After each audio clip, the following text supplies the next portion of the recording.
Kim Chiu! Nireveal ang nararamdaman nila ni Paolo Avellino ngayon. Sobra kaming very happy and overwhelmed. Trending si Kim Chiu ngayon dahil sa kanyang love life, kaya maraming tao ang nakasubaybay rito. Mapa past or present man yan.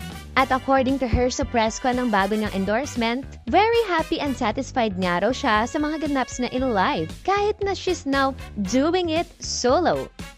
Kataon lang na okay yung mga nangyayari lately, and then yung mga blessings ay dumarating naman na hindi inaasahan. So parang masaya naman. Kahit solo goer na lang siya ngayon, ay patuloy pa rin ang pag-check niya sa kanyang mga dreams and bucket list tulad ng skydiving sa Dubai. Pang 5th skydiving ko na siya. So isa yun sa mga bucket list ko, yung tumalon talaga sa Dubai. Pero hindi lang yan, dahil wagi na naman ang mga hashtag KimPao fans dahil sa paayudang photo sa kanila ni Kim Chiu at Paolo Avellino. Kailan lang ay nag-upload si Kim ng kanilang jump shot together ni Paolo showing the Mayon volcano and its perfect cone. Maraming ang kinilig na fans dahil maging ang Mayon daw ay sumasang-ayon sa kanilang love life.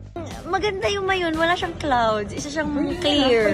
Kaya naman hindi pa Manila aminin ay mukhang into the next level na ang hashtag KimPao Fever. Ang dami naming ginagawa lately na magkasama, and then marami din kaming show. So sobra kaming very happy and overwhelmed sa natatanggap naming love, support. At kung open man si Kim sa iba pang manliligaw niya, ito lang ang say niya. Parang na-enjoy ko pa naman yung kung ano yung natatamasa ko Ba't may bagong question? Hindi lang yan. Dahil nagbigay rin si Kim ng kanyang mga learning sa kanyang love life.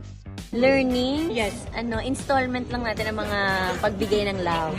Wag give it all. Kapop Life, anong say mo sa love life ni Kim Chiu ngayon? I-share mo sa amin, follow poplife.ph because you can't miss out.